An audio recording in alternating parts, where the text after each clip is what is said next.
Welcome to Dialogue CISAD, where we invite different experts and academics to discuss geopolitical issues from today's world.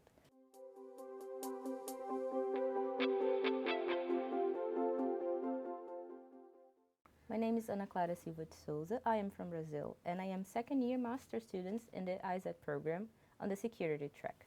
Today, I have the honor to interview Dr. Luiz Fernando Ferreira Silva, a visiting scholar at the Center for International Studies and Development at the Jagiellonian University.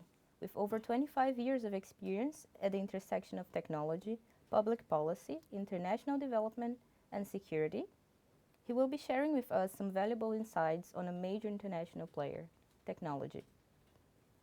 Professor Luiz Fernando has a vast career spanning from the United Nations system, the national government, regulatory authorities, state-owned enterprises, the private sector, and academia.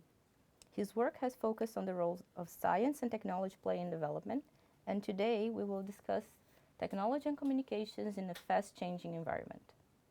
So, our first question. What is the importance of telecommunications, and how do you see its influence in the conflicts we see today and in future ones? Thank you very much, Anna, for this opportunity, and also to CISAD to speak about my key area of interest, that is information and communication technologies. If we are to talk about today's issues relating to telecommunication, we have to go back in time to see the evolution of technology over the last 200 years back. Basically, what we have today is the development of technology that has been evolved since the invention of telegraph in the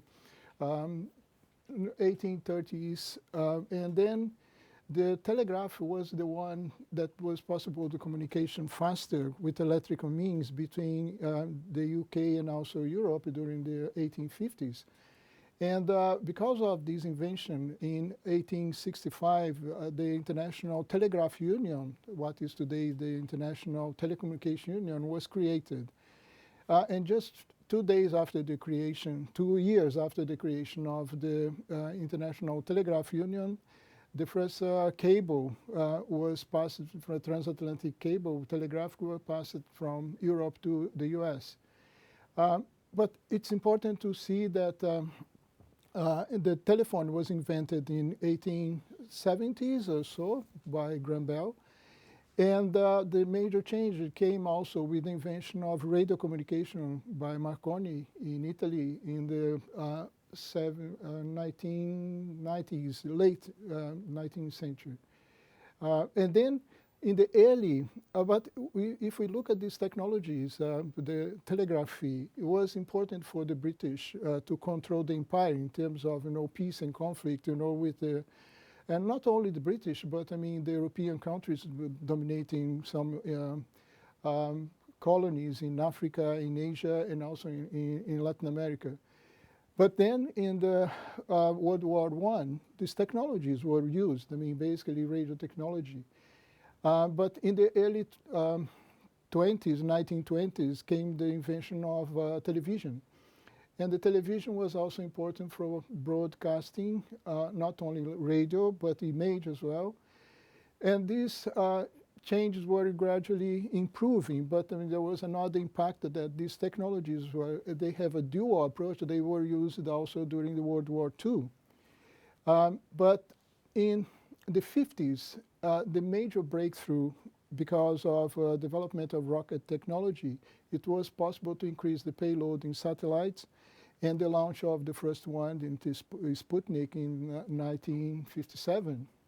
At the same time, they were laid down the first telephone submarine cable between Europe and the US.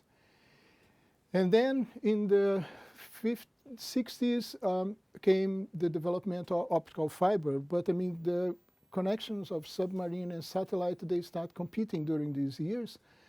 But I'm going to speak in details, but the international satellite system considered by the US, the Intelsat, was created by the competition in the Cold War between Russia and the US. Intelsat was a consortium, and many countries contributed. They had the usage opportunities. And the Inter-Sputnik system was developed with elliptical orbit by the Russians. And then, of course, because of the nature of technology transfer, the Intelsat system developed faster. In Brazil, my country was one of the major contributors to the Intelsat system in the 70s. Then in the 70s, these technologies, they evolved. In the 80s, the first mobile phone came up, and with the systems wireless, but the major changes, they came also, we have to remember that television that was invented in the 20s was very important for the end of the communist regime in Eastern Europe, in Poland, and also in Hungary. The diffusion of mass communication of the change in these countries was the vehicle for transformation was a TV, and also the development of the internet that exploded from the 90s. Although the internet was invented in the 60s by ARPANET, but in the 90s there was commercial usage, civilian usage, and then it exploded. And nowadays what we have, even like we can recall again the spring in Egypt, the Arab Spring, they use the internet and the mass media, social media to diffuse the information. So, and then nowadays we have the explosion of mobile phones, 5Gs, and all these technologies, wireline and wireless. So, and because of the dual nature of telecommunication is so important, it has played an important role in economic and social development, but also in political and some conflicts. And for the future, we can think about, some usage of artificial intelligence and other technology that are coming up in the development in R&D departments now. Thank you. Is it fair to say that Western countries and Japan have a dominance over communications infrastructure, namely terrestrial, satellite, and submarine cable systems? Indeed, it's quite so, especially because of what I mentioned in the major breakthrough from the 50s. There was a diffusion of technologies by Western countries during the 60s, and the US with European research and development labs, they developed terrestrial technologies. Terrestrial technologies with radio for links between major cities. And these links were used, to connect to coaxial cables, copper wire, to go to the residents and also business users. But in the 60s, as I said, I just mentioned the satellite.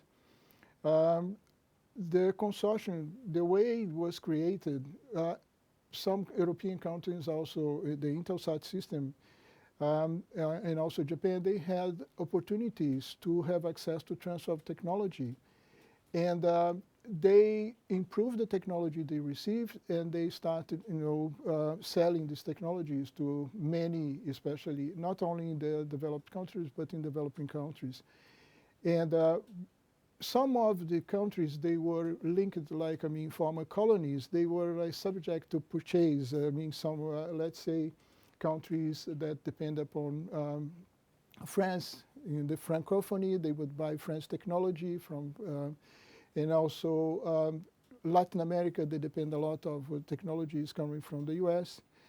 But also Japanese technology came because they have similar standards like the US. So if we talk about Latin America, Southeast Asia, that was a place where the Japanese, they sell a lot of equipment.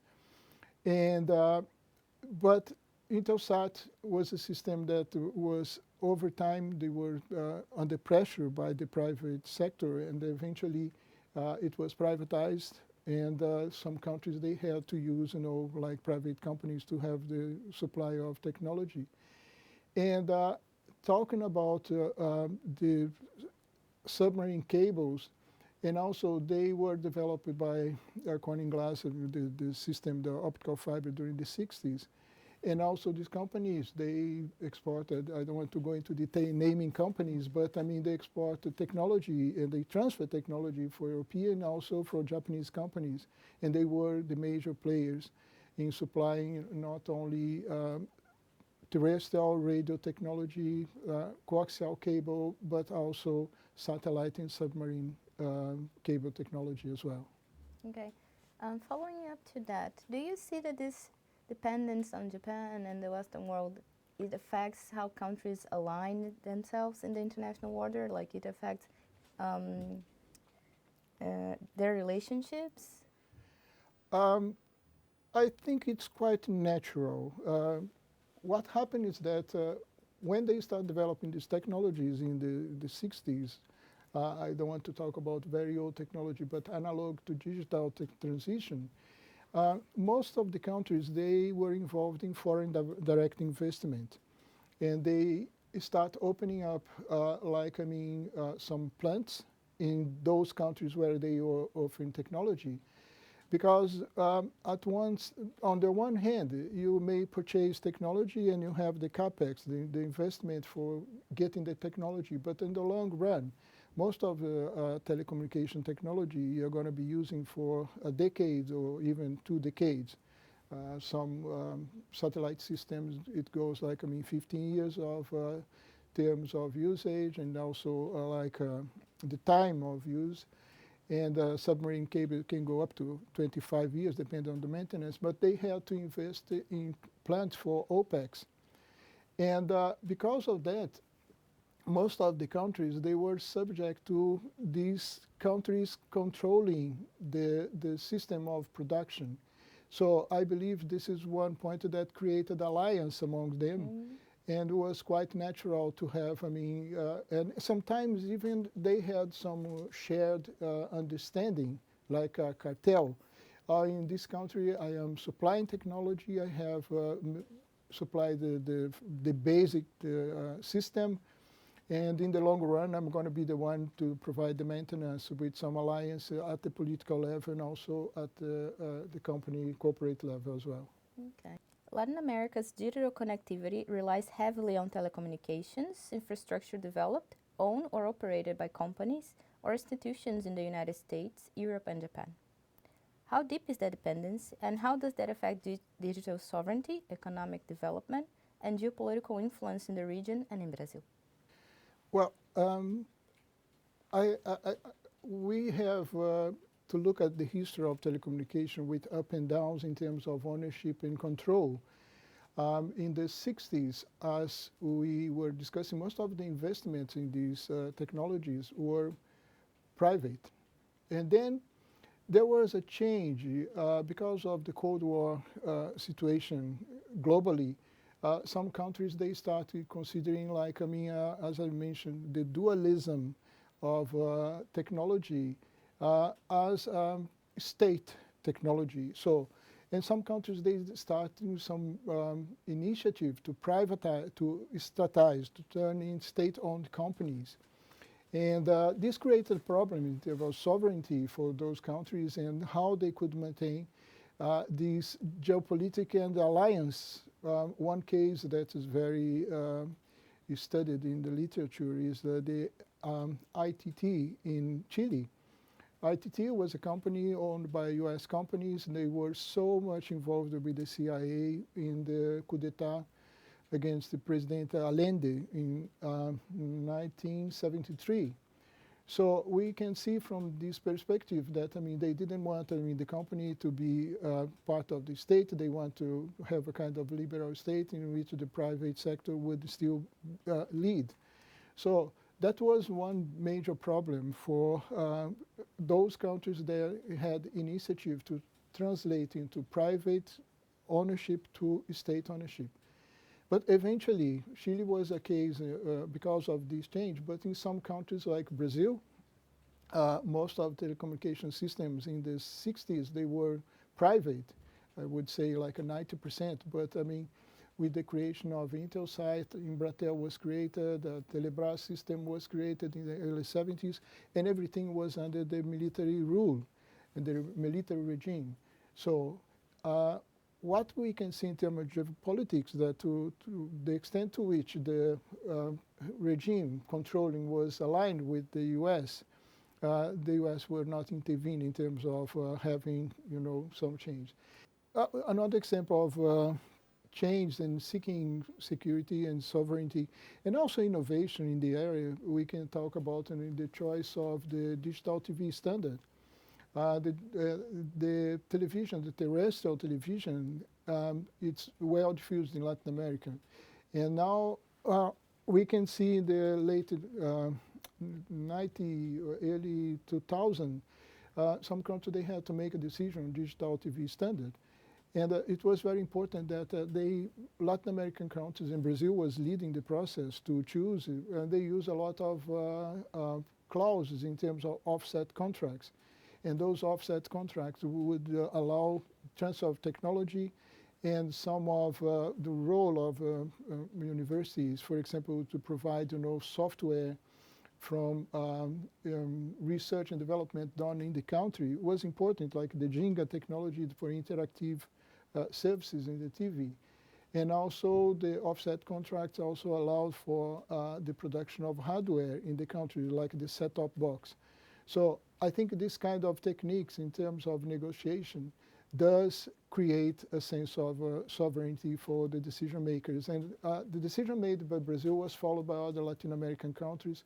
That was a huge work of the Brazilian diplomacy to inform and share information about the benefits of having a common standards in terms of economy of scale for the region.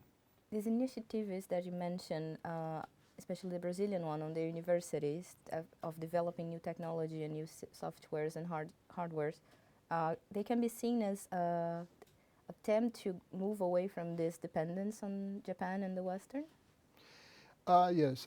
Actually, during the process, for example, the digital TV, the Chinese, they develop a standard, but Brazil put in terms of the selection only the 3 standards that were approved by the ITU. The ATSC proposed by the US, and also the DVB proposed by the European countries, and ISDB proposed by Japan. And the Chinese, they had a system. But because of some problems of having the stamp of the ITU in the system, in the standard, the procedure for selecting the terrestrial television standard eliminated the Chinese. But I believe from those years up to now, they have advanced a lot. So it's possible that some decisions made in terms of choosing technology gradually is going to have an opportunity for the Chinese to be in. For instance, the submarine cable that Brazil has developed for transmission between Europe and Latin America going to Fortaleza. Fortaleza in the Northeast is the main landing station because it's closer to US, close to the Caribbean, close to Europe and Africa. So one of the cables coming from Angola, cable that is only 4 pairs of optical fibers, was produced and developed by the Japanese company. But there is another cable that is connected from Cameroon to Fortaleza. This one is supplied by the Chinese company. It's an innovation. While another one that has connected, recently, over the last couple of years, Fortaleza to Europe is connected with a cable produced by a French company. So, but we can see the presence of Chinese company, but they have some difficulties in the region because of some geopolitics related to hemispheric arrangements. You mentioned China.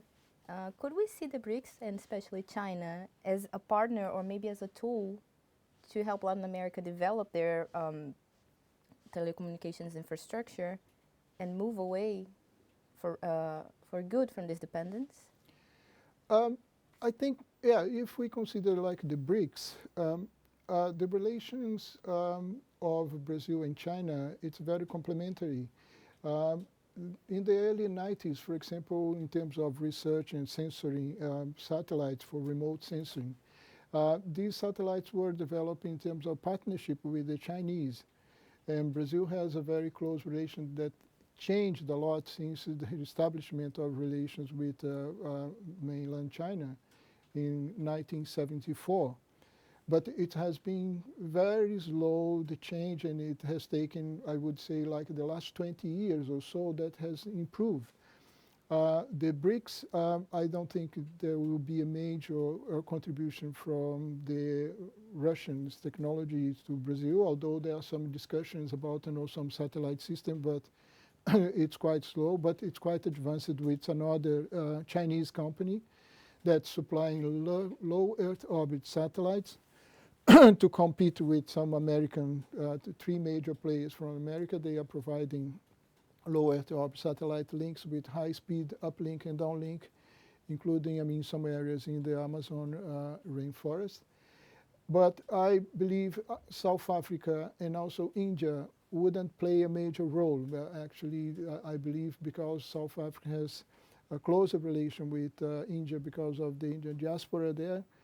But I believe the Chinese, with some resource, especially from the New Development Bank in Shanghai, that currently is chaired by Brazil, but in rotation base, they have been providing the fund with the BNDES, is a bank in Brazil, for some technologies to be developed jointly. I believe the partnership in terms of economic deal with the Chinese will prosper. Thank you. Following up on Latin America, pursuing socioeconomic developments through technology is not without its downsides. For instance, digital connectivity offers promise of social inclusive and productivity gains, but also seems to twist the cultural fabric and generate labor market insecurity. In the Brazilian and Latin American context, how would you assess the risks and opportunities of this development? Yes, this development, it's crucial for many scholars to look at the whole issues from the political, from the social, economic, and cultural perspective. I think in terms of opportunities, in the region, I think the bridging the financial gap in the country is very important. What we can see, for example, in Brazil with the PIX, people who live in all over the country, they can be included economically. We have a case, for example, like people who were producing things that would be like, minor goods in the north. They would be able to share their products and then to sell it and to receive the payment through, and that was a very good inclusion in the banking system from this perspective. Another point I think it's important to highlight that Brazilians, they start being able to study and also to work remotely. There are a concentration of major universities like in the southeast of Brazil, like São Paulo, Rio de Janeiro, but it's spreading very good universities in the northeast and also in the north. But remote opportunities for studying, it's an opportunity that is given. And also, it's important to think about, Brazilians who are working like information technology are able to work in Brazil, bring money, for them to get payments in euro or dollars by using the technology. So if we look at these changes, it's very much beneficial in terms of citizenship. Brazil is a very bureaucratic country. You have to do many things, but with the introduction of e-services in the government, it has allowed many citizens, they can go and get easily their IDs and also passport and other things in a very simple way. I think there are some benefits very crystal clear to see this in the society. But on the other hand, I think Brazilians, they are one of the top users of social media. And I think social media has been reaching all over the countries, and people spend a lot of time, by browsing, their smartphones and also looking at the internet. And this is a kind of problem for miscommunication, misinformation. So it's important to have, access for them to the systems that allow them to get like validated information, not to be users of fake news. And also, another point that worries one is the precariousness of labor in terms of like, for example, people who are not able to work and they are having opportunities to work for Uber.